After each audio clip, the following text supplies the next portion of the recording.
С нового учебного года двуязычные дошкольные группы по изучению коми-языка откроются в Старожевске и Выльгерте. Возможно, появится такая группа и в Айкино. И как в целом проходит образовательный эксперимент по внедрению изучения коми-языка в детских садах республики, нам расскажет сегодня Зоя Остапова, кандидат педагогических наук, заведующая лабораторией национальных проблем дошкольного образования Коми Республиканского института развития образования и повышения квалификации.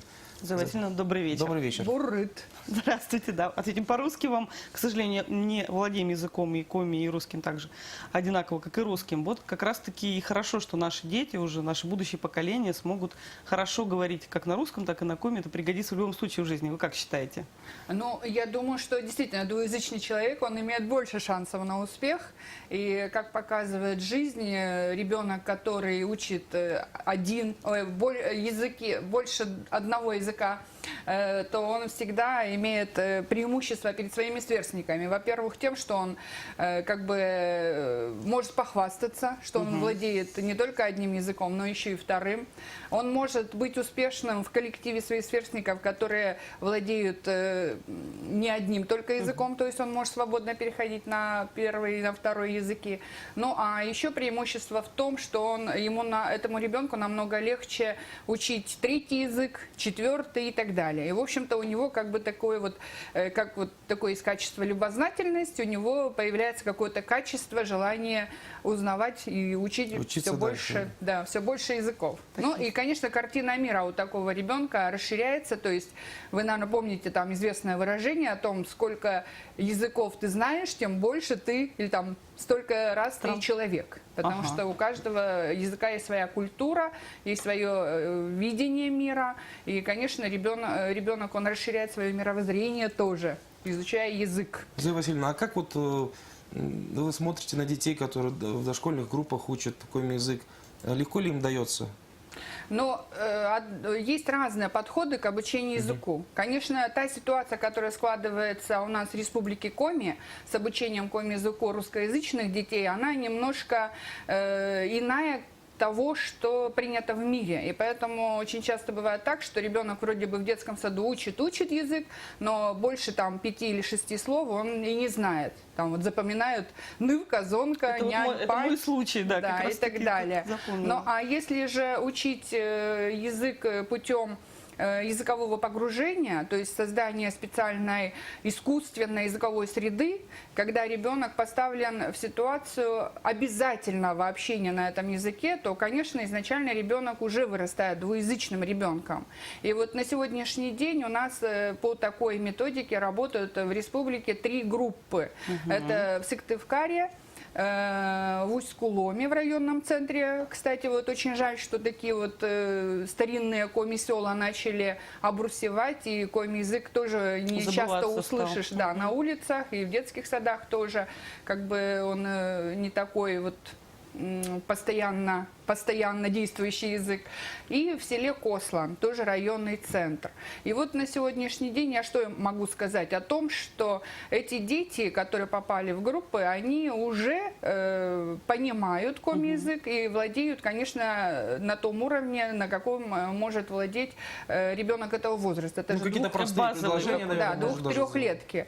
Но что это двуязычные дети, уже видно на сегодня, потому что, например, одно и то же стихотворение наша Таня громко плачет, а вот классика, она переведена, вот детская классика, она переведена на коми-язык, то ребенок очень свободно может говорить и по-русски, и по-коми, и, в общем-то, родители детей, они, очень рады тому, что вот их ребенок действительно, может быть, продвинулся больше их в чем-то, а именно в знании языка. И они с удовольствием сами узнают некоторые коми-слова и учат язык вместе с своими детьми. Да, повод для того, чтобы прикоснуться. Кстати, на нашем канале не так давно стартовал проект, озвучивали мультики, всем известные, на коми-язык их переводили, поэтому у таких детишек будет в 2 раза больше возможностей насладиться мультиками любимыми. Могут и на русском, и на коми посмотреть. Мы напоминаем нашим зрителям, что вы можете присоединиться к нашей беседе, позвонив по номеру 51 67 67, либо ищите нас на просторах интернета, адрес Твиттера на ваших экранах, так же, как и номер ICQ. У нас есть первый телезритель, пожелавший сказать что-то в эфире. Здравствуйте. Добрый вечер. Мы вас слушаем, говорите. Я вот думаю, что коми-язык в школах, в садиках рано еще вводить. детям. Рано. Мгм. Да. А когда потому нужно, что- на ваш взгляд? Ну, я думаю, и в школах его надо вводить как факультатив, а не насильно навязывать детям. Они, дай бог, бы русский язык знали в полном совершенстве. Не То есть- говоря уже о коми-языке. Потому что в русский язык-то, посмотрите, пишут, если провести диктанты по школам, даже Сыктывкара, я не говорю за районы, то там будет столько ошибок, что, боже мой. Вот. Так что я думаю, у нас же государственный язык русский, вот, а так же, как вот в Коме у нас, в Коме, в Татарстане, татарский, Башкирии, башкирский, И изучают он также, как бы, да? противоречит Конституции Российской Федерации. Сейчас уточню. Вот Спасибо, вы спасибо за... насильно навязываете его. Спасибо большое Спасибо. за ваш звонок. Ну, собственно, и такие мнения тоже бывают. Наверняка вы тоже слышите их. Ну, А, да, по но я поводу- хочу сказать, что в этом вопросе сразу несколько вопросов Точно. прозвучало. Но по поводу государственного языка. Коми язык наряду с русским языком тоже является государственным языком. И закону о государственных языках вот в июне этого года уже исполняется 20 лет. Так что коми язык, он имеет такое же право Такой же статус, да. быть во всех образовательных учреждениях, и он имеет такое же право быть изучаемым и, как говорится, быть языком общения среди всех жителей нашей республики. По поводу грамотности. Я сама лично заканчивала коми-школу, ну, сельскую школу, и, конечно же, я владею и русским, и коми-языком, и мне пришлось в свое время проходить вот грамматику, фонетику на двух языках одновременно, и на уроках по русскому языку, и на уроках по коми-языку.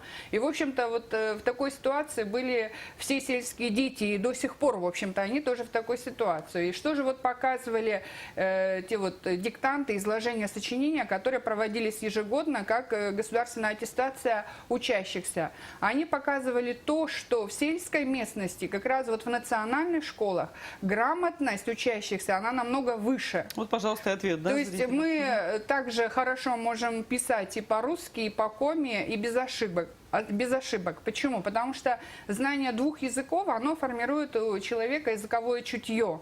То есть он начинает уже более, может быть, внимательно относиться к словам, может внимательно относиться к грамматической основе слова. Законы языка он Да, больше и понимает. как бы он, Мозг автоматически думает всё время, да, да. сравнивая два языка, он уже начинает ориентироваться вот на эти грамматические правила. Поэтому грамотность ребенка от того, что он будет с детства, именно с раннего детства учить два языка одновременно, то есть он будет двуязычным ребенком, только повышается. Но на сегодняшний день у нас вот характерно для республики не двуязычие, потому что вот как раз вот такая тенденция, может быть, существует у некоторых наших оппонентов, что, мол, зачем учить коми-язык, если наш ребенок коми-язык знает с детства, то есть он как-то общается, или же там зачем русскому ребенку нужно знать еще второй язык, и так трудно учить русский язык.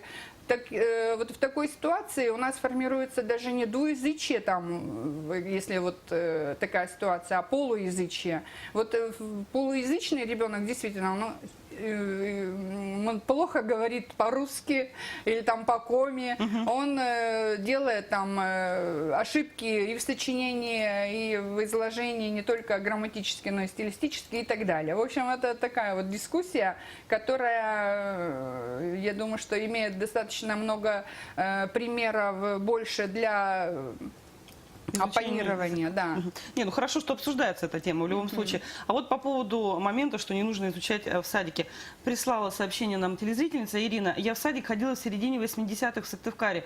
У нас в первом классе экспериментировали, мы учили коми-язык. Было очень интересно, как-то все это в игровой форме делали. А потом я учила коми-язык в институте. Хочу сказать, что помню только те слова, что учила в детстве. Так что надо язык учить в детстве. Тогда мозг более гибкий. Я думаю, специалисты с этим согласятся. Ну да, в наверняка. общем-то, если говорить о ребенке маленьком, детсадовского возраста, то можно сказать о том, что вот этот возраст, он наиболее восприимчив именно для того, чтобы учить языки, для того, чтобы воспринимать красоту, для того, чтобы научиться радоваться, то есть эмоционально формироваться, для того, чтобы что-то придумывать, изображать, то есть быть маленьким артистом, может быть, сочинять какие-то небольшие даже стишки, какие-то рифмовки. Вот это самое главное. Учить двигаться, бегать, прыгать и так далее, а не узнавать какую-то, получать большое количество информации, не учиться читать, считать, вот на что наталкивают нас сами родители, не зная психику ребенка. То есть изначально маленький ребенок, он ориентирован на то, чтобы учить много языков. Ну, ему же Потому надо как-то что- устроиться в этом Да, мире. потому что язык для него это не какая-то цель, а это игрушка. Он видит взрослого и слышит, как он говорит. Пусть даже он там тарабарщину несет, он будет говорить по-тарабарски. И вот тут как раз-таки роль большая у взрослых. Как Да. им дать этот язык, так чтобы для ребенка это была игра интересная. Есть у нас звоночек. Здравствуйте, как зовут вас? Здравствуйте, меня зовут Сергей. Слушаем вас. У меня хотел бы следующий вопрос задать. По поводу значимости государственного коми-языка. Раз уж такая шумиха идет по поводу обязательного чуть ли не 100% введения во всех общеобразовательных школах, и тем более в детсадах, да, тогда не на том же коми-языке невозможно поступить, допустим, на ШСГУ, на физмат. А что, на коми-языке это легко поступить?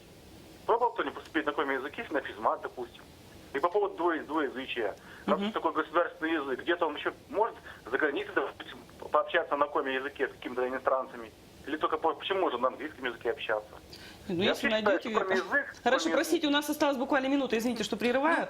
Ну, за Зоя границей Васильевна. и по-русски пообщаться тоже иногда бывает сложно, да. Ну, а коми-язык, он изначально, конечно, язык титульной нации.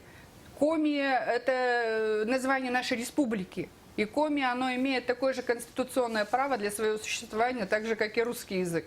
Но изначально, конечно же, я думаю, что от человека зависит то, как он будет использовать коми-язык в будущем.